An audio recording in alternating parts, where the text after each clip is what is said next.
Bonjour tout le monde. Donc, effectivement, je vais vous parler de DeepSeek, mais je voulais aussi axer cette discussion vers l'avenir. On est quand même au Future Data and AI. Donc, quand même, ça serait intéressant, je pense, de se projeter un petit peu. Et je vais aussi oser à faire quelques petites prédictions en même temps. Donc voilà, ça c'est moi sans moustache, ça c'est moi avec moustache.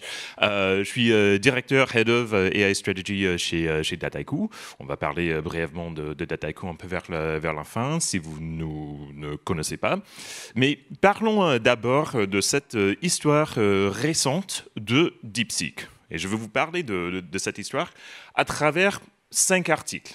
Des articles, à la fois des articles techniques, donc on a les 2 articles techniques de DeepSeek qui ont fait, qui ont généré tout cet intérêt. Et ça, ce qui est intéressant, ça date du 27 décembre pour le premier, DeepSeek V3, c'est un technical report. Pour les gens qui ont l'habitude de faire ça, ça se publie sur un site qui s'appelle Archive, c'est là où tout le monde publie tous ces rapports techniques sur l'IA. Et ils ont suivi ça le 22 janvier avec DeepSeek R1. Donc DeepSeek V3, c'est leur LLM, et R1, c'est la version avec une capacité de raisonnement qui est rajoutée par-dessous le V3. Et qu'est-ce que ça dit ? Ça dit que ça marche très très bien, et en plus, ça dit que c'était très efficace d'une manière de le développer, de l'entraîner, et ensuite de le faire tourner. Et quelles ont été les conséquences ? Donc, rappelez-vous que ce deuxième article, c'était le 22 janvier. Le même jour, on a sur le site Team Blind une sorte de forum anonyme où les gens de toute entreprise publient des informations de ce qui se passe dans l'entreprise. Les dirigeants, ils adorent. GenAI chez Meta en mode panique.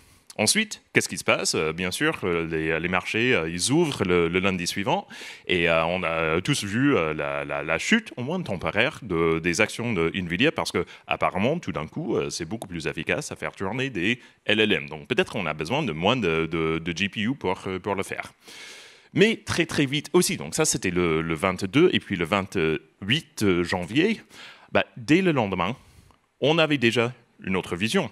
Donc ça c'est dans le Wall Street Journal du 29, donc qu'une semaine après le report de technique sur R1, déjà les CIO, au moins aux États-Unis, mais je pense un peu partout, les gens qui suivent ça, ils reconnaissent. En fait, c'est génial ce truc de DeepSeek. Peu importe si ça n'a que coûté 5 millions ou plus, il y a plein de débats sur la vérité de combien ça a coûté à entraîner. La réalité, c'est que il y a maintenant la possibilité de faire des modèles qui sont plus efficients que les modèles précédents, et que toutes ces techniques vont être reprises par les autres développeurs de modèles très très vite, parce que DeepSeek, c'est à leur crédit, ils ont publié tous les détails techniques de leur modèle, donc ou la plupart des détails techniques. Donc, mais qu'est-ce que ça veut dire pour les entreprises ? Je pense que ça démontre plusieurs choses. À la fois que cette période un peu chaotique de l'IA n'est pas terminée.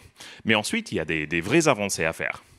Mais donc, je pense que 2025, on peut entendre que ça va être les années des agents, l'année de ROI sur l'IA. Je pense que ça va être, oui, à la fois ça, mais surtout, ça va être l'année où le contrôle de l'IA au sein de l'entreprise devient primordial pour pouvoir créer un avenir qui est bénéfique à cette entreprise.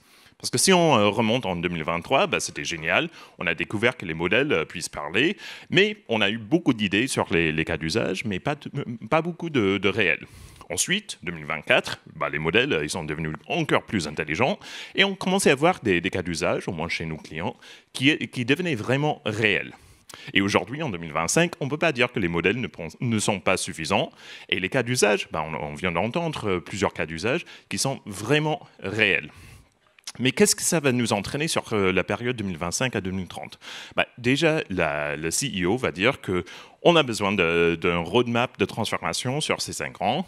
Ça va donner une responsabilité au COO d'identifier une centaine, voire plus de processus, de tâches qui peuvent être automatisées ou augmentées par l'IA, qui va ensuite passer la main au business et IT de trouver ça et de faire ça. Et ensuite, c'est là où on a un choix. Est-ce qu'on passe par disons, une approche de création contrôlée, ce qui nous permettrait d'avoir un effet cumulatif où chaque métrique, chaque analytique qu'on génère puisse alimenter, rendre plus intelligents tous les agents, ce qui pourrait nous entraîner sur une croissance plus élevée, disons plus que 30%, ou bien est-ce qu'on va rester dans un cas chaotique où l'IA reste chaotique, on est freiné par ces doutes, on est freiné par tous ces moyens. Bon, le choix, au final, c'est un choix qui est plutôt sur la volonté, parce que vous avez les compétences, c'est juste qu'ils sont dispersés. Chez Data and AI ou Data and IT, dans la plupart des entreprises, ils ont les compétences à gérer des grandes quantités de données. Dans le business, vous savez ce qu'il vous faut en termes d'aide IA.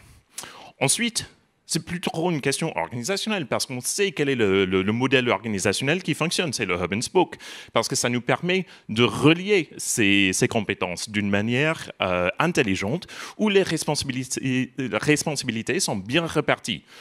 On a au centre le hub qui est responsable de la sécurité, des risques, et dans le spoke, dans le business, on a bien sûr la responsabilité pour la pertinence des solutions et aussi les coûts, ça c'est important.